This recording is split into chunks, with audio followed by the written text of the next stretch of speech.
to where you could just talk shit for like years. Like, y'all can't say shit. We back to back. You know what I mean? Go ahead and do that one time for the city, man. I bet you the crime rate would shrink. I bet you right. I bet you are so right. I mean, oh my God. We'll be talking about wire numbers. Like, can we prove this? Real rap. What'd he say?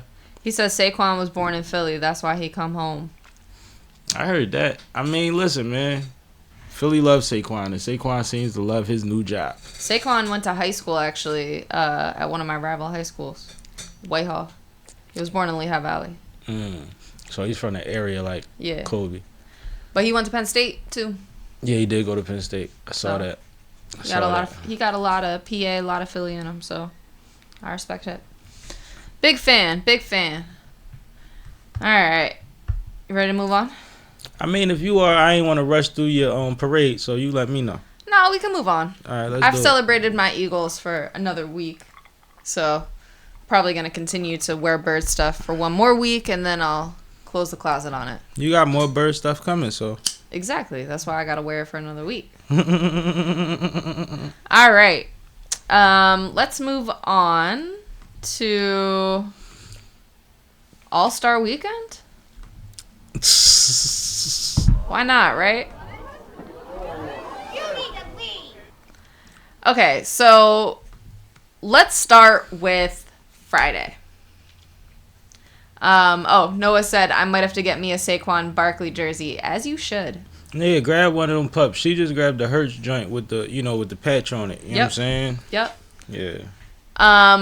So this weekend was NBA All-Star Weekend, and the festivities kicked off with Friday being the Celebrity All-Star Game. What do you think of the All-Star Game? The Celebrity Game, I'm sorry. I think that the flag football game did a way better job of picking celebrities for the event than this game did, which is sad. Agreed. I think a lot of the people that were on there, nobody knew who they were. And I know that I'm in a certain demo, so there might be a demo for those people. But even like as far as when you watch celebrities interact with each other, nobody knew who they was, yo. I feel like they decided to pick all of the celebrities, and I'm using the word celebrity loosely. I feel like they tried to pick people who are actually good at basketball. So they had WNBA players, which that part I was cool with. Yeah, I liked that. Yeah, I was cool with that. They had the Olympic high jumpers, which that I enjoyed too, because you get to see them do some crazy dunks or try to. But nobody knows them. Cool. That's fine. But then you got to put in people that people know. Like, you got to put in the rappers. You got to put in the comedians. You got to put in the internet celebrities. Like, all of them, but the A-list ones. Well, see, they thought that running Kai versus Drewski was enough. It wasn't. Kai isn't good at basketball. Right. And Drewski is somehow, he's like surprisingly athletic, but he never does anything long term. Right. So you wind up just watching a very dark broadcast and trying to guess who's scoring. Exactly. And that's what it felt like watching it. And I didn't have the biggest of TVs because once again I was at the work. So I'm like, why is it so dark? It was so dark. Did that bother you? It bothered me so much. It was to the point where it was almost unwatchable because I couldn't tell who anybody was. It looked like Lockdown with a spotlight roaming over it. It was weird. It was like the court was dark, but then you would see these white lights like just circling over the court. I'm like, what are they trying to... did they test this? And some of the gimmicks that they had last year with, like, the moving circles that you had to shoot from and things like that, those things I actually enjoyed. So those were gone, but they just had crunch time, like Ruffles crunch time, where points counted as, double or something? They put in a mascot for defense at one point, yo. Yeah, that was weird. And he just got in the way.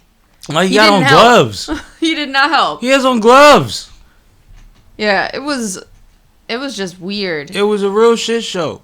I seen there was the time what's the name hit the button, and that was the thing, and then there was another thing that they did. The gimmicks were strange. The gimmicks were very, very strange, and I think if anybody was really serious about playing, it frustrated them. Yeah. Because it's like, all right, now what? I gotta sit down for the mascot. Yeah. I didn't get it at all. I didn't like it. Nope, not at all. Nope, not at all. So, I didn't have a good. And I didn't even realize the dude that won MVP was getting busy. Yeah, 25 points. I thought he might have had 12. I saw him get a few good shots. That's what I'm saying. I didn't realize, like, there was so much that was lost about the actual game itself because they did play good basketball. Don't get me wrong. Kyle wound up on his head for some reason, but go ahead. That's not what I wanted to see. I didn't want to see them play good basketball. Like, yes, I wanted to see the high jumper get his one little dunk. Cool. Other than that, I wanted to see ridiculousness. I wanted to see jokes. I wanted to see passes between the legs. I wanted to see women breaking nails, like dumb stuff. That is what a celebrity game is supposed to be. It's supposed to be all the dumb stuff. It's supposed to look like a gym class. That's why Kevin Hart, all them years with him, was always so legendary because he always made it entertaining. And then this year, they did have Kevin Hart involved. And of course, I get it. Kevin Hart probably won't play in the All-Star game anymore. Or the celebrity game anymore. He's probably like, I'm beyond that. Yeah, he just tore his whole, what's the name, trying to race somebody in the middle of the street, his whole torso up. Right. So I get it. But there's other young comedians that you could have put in there that would have done more. And Drewski and Kai are great. I want them to be a part of it. But they cannot be the only folks. Jesser was there. Nobody knows who Jesser is. Yeah. If you don't watch YouTube basketball, you don't know who Jesser is. And Jesser can hoop, but Jesser was there, and that was like random. It's like, what balances out Jesser? Like, you ain't give a Cash Nasty. Like, I don't know. Like, I think it would be more fitting to put together a YouTube hoops team to compete in like the Rising Stars tournament.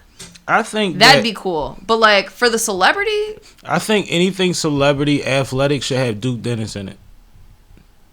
Duke can hoop, play football. Nigga could do gymnastics and flips and shit. Like, just put him in anything celebrity related, yo.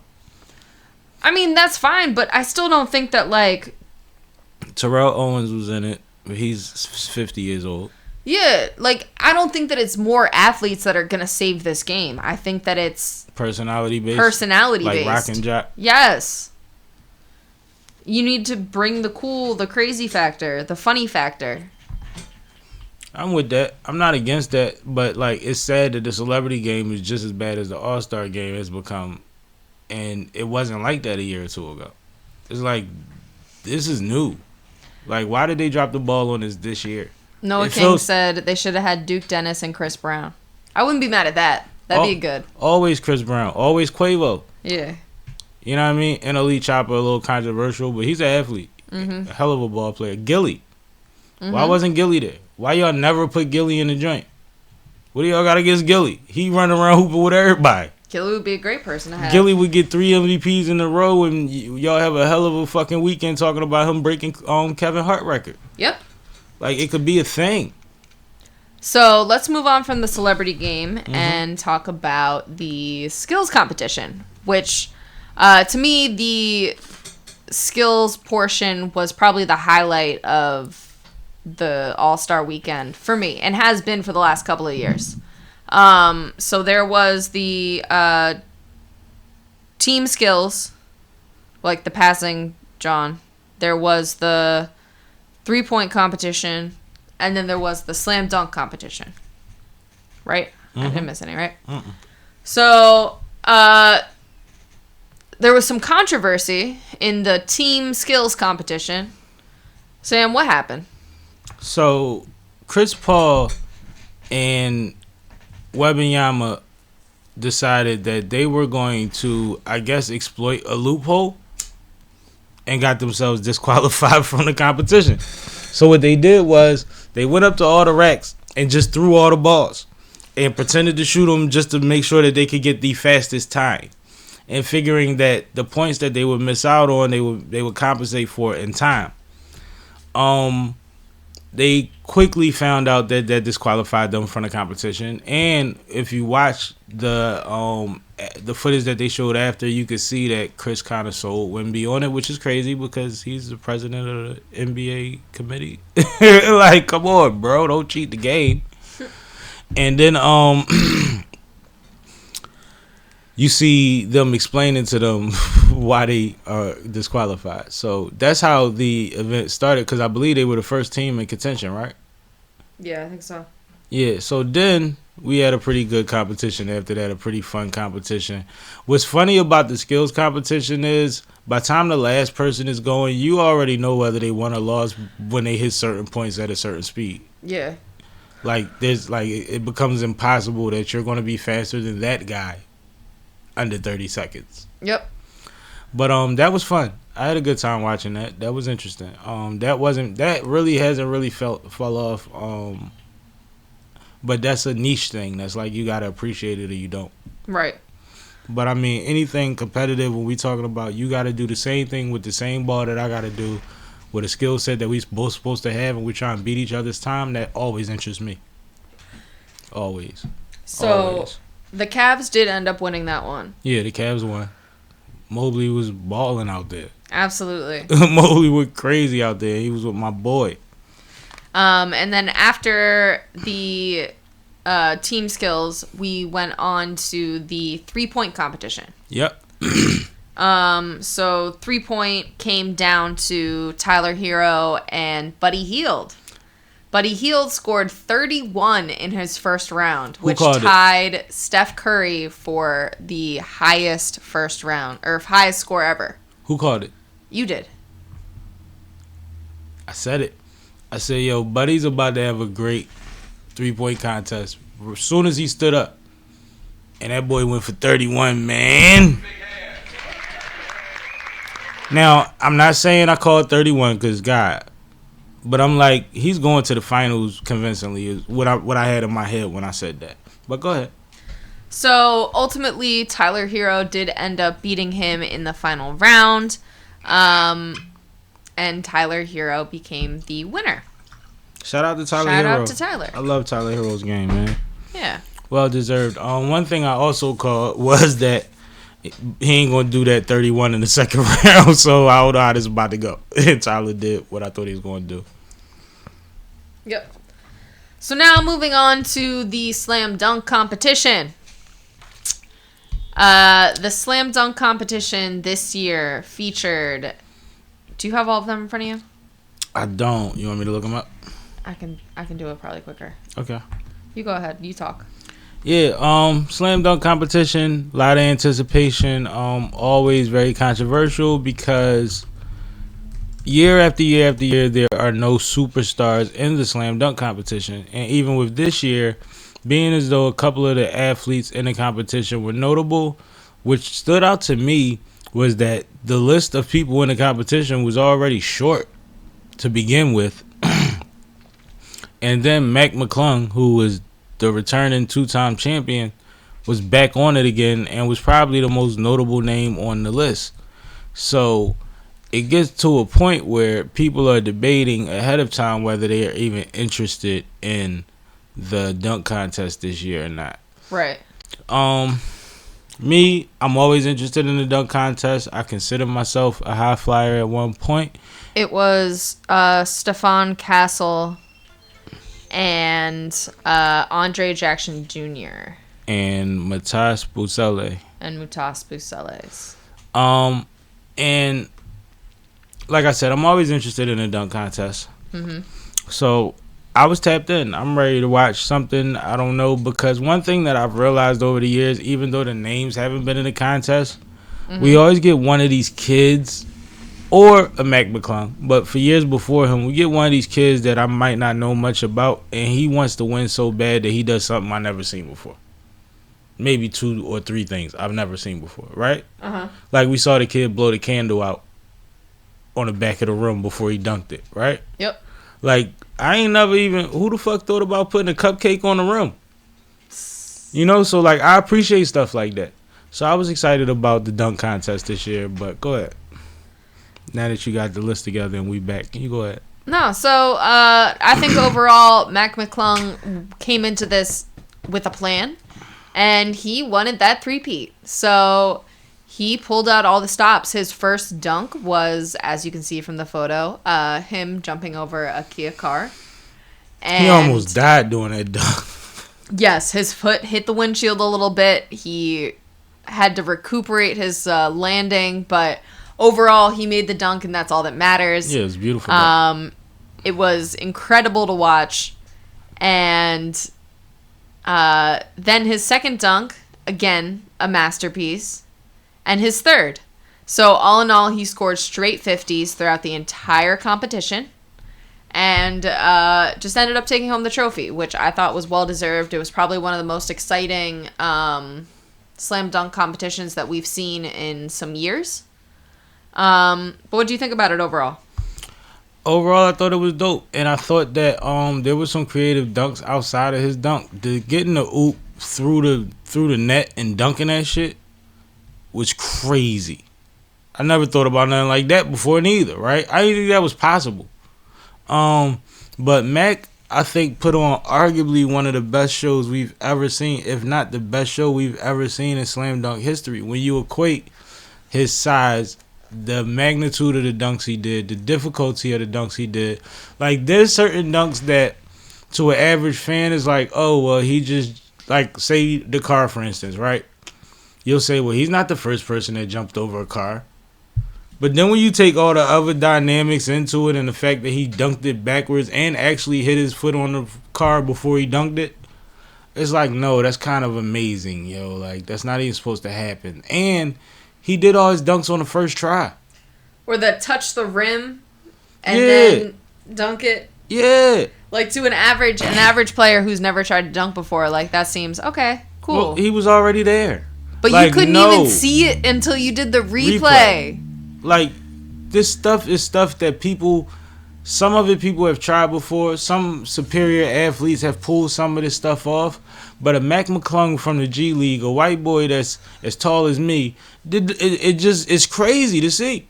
Right. And then the creativity level, because once you've won twice, and this is your third time, you would think you're running out of dunks. Yeah. And he started with 3 phenomenal dunks and still had a finals to go through. Yep. And it's like, well, how do you get better than those 3? And he kept turning up. It's like, it's crazy. He might be the best, even if you don't give him this one, if you add up all 3, he might go down as the GOAT in the dunk contest. He might. That's crazy. He might. How many did Mike win? How many did Dominique win? I don't even think they did that many. Noah said that was Jeff Green, and then he said jumping over Joel Embiid. Yeah. That was crazy. I forgot he did that. That was crazy. Jeff Green was the blow out the candle. Appreciate you. But like, yeah, like, man, shout out to him. He put on the show. I was entertained. Like I said, his competition wasn't sweet. There was people missing dunks, and that happens. But they had some creative ideas as well. Yeah, and some good scores. People was putting some stuff down that was like, wow. But every time Mac went, you got that feeling again, like when you see the greats do the dunk contest in the past, where you like, who gonna hate on him and give him a 9? Right. And he just kept getting 50s, and it's like, oh, all right, y'all better not play today, because he was acting crazy out there. Mm-hmm. That shit was phenomenal, man. And like I say, the best dunk contest is always the one that they keep showing with Vince. And but my problem with the way that they portray it is that Vince dominated that thing at such a high level, and no, that shit was neck and neck with him, T-Mac, and a 6'3" Steve franchise. And Stevie was keeping up, and it was getting crazy. T-Mac was going nuts. It was getting crazy in there. So overall, that was the best dunk contest I've ever seen. But as far as a single performance, Mac is arguably top 3, and then he has 3 of them in a row, which makes him like, damn, we really got to have that conversation. We're going to pull them stats up. We got to have that conversation. Because I don't want to misspeak because I wasn't around when it started, but Who the fuck won 3 in a row? Noah said Dominique Wilkins won 1 dunk contest and Michael Jordan won 2. That's what I thought. But I didn't want to misspeak. I appreciate that. But that's what I'm saying. Like, this is scary. I don't think anybody realizes what this little motherfucker is doing. That he can't get an NBA contract. Crazy. Let me find out he don't know how to make a layup. Like, what am I missing? So now we get to the actual All-Star games itself. And remember, they did a tournament style this year where they had the winner of the Rising Stars tournament team against the Shaq's team, which ended up being like the OGs. And then you had the Kenny's Young Squad versus the Chuck's International team as the 2 first games, the semis. And which doesn't seem fair from the gate. Right. Because how do one of y'all get the fucking young boys first? Right. Right, but go ahead. Exactly. And of course it goes to the OGs. Mm-hmm. So, no surprise, the OGs won. It was a good game. It was a good game. It was much more competitive than I think people thought. And then on the other hand, the international team ended up beating the Rising Stars. So then the final game was Shaq's OGs versus the international team, and Shaq's OGs won. Overall, I would say that this year we saw defense being played. We saw some block shots. We saw, some defense. But still, this format kind of just made it even more boring, in my opinion. It felt even more drawn out. And I know that there was the 40-point limit, but I feel like that also meant that, like, we didn't get to see a lot of the fun stuff until kind of the last 10 points of the game. Like the alley-oops and the crazy, like, I'm just going to go for this crazy shot type of stuff. Like Steph shooting from the logo, those types of things. So overall, to me, this All-Star game kind of really missed the mark. I did not find it super enjoyable. And, like, I understand that the format was better in terms of you could see all of the players who were playing get a decent amount of playing time. But, yeah, it didn't do it for me. What's your take on it?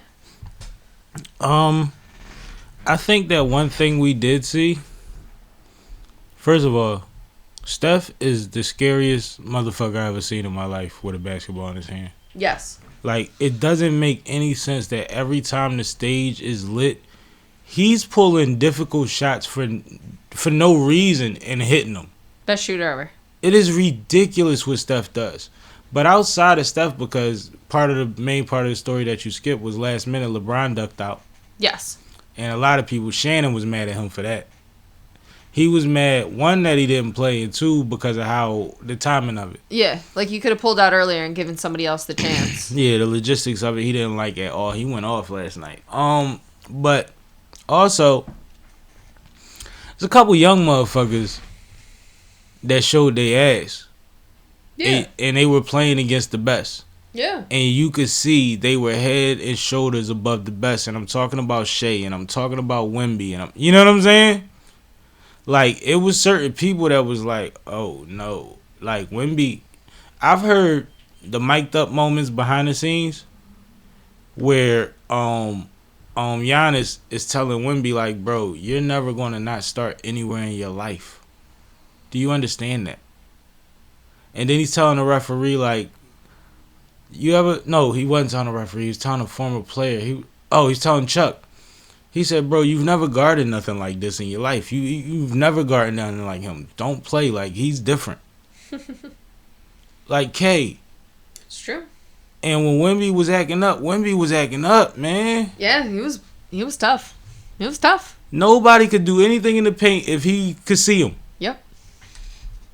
And then he's pulling. Oh my God, man, that is amazing. And he got a little brother that's tough too. That's what people ain't talking about yet. His little brother coming up too. It's another Wembanyama that's a monster and he tall as shit. Yeah, he ain't Wemby tall yet, but he getting there. He young. Yeah, so I did see that. That stood out to me. But yeah, overall, as a weekend or even as this format, nah. Did you realize or did you pick up on when they said that Steph was a part of creating this format that Draymond hates so much? Really? Yeah, because you saw Draymond kept speaking to the fact that he hated it. He hates the fact that the up-and-coming rising stars get to be a part of Sunday night in the first place. Yeah.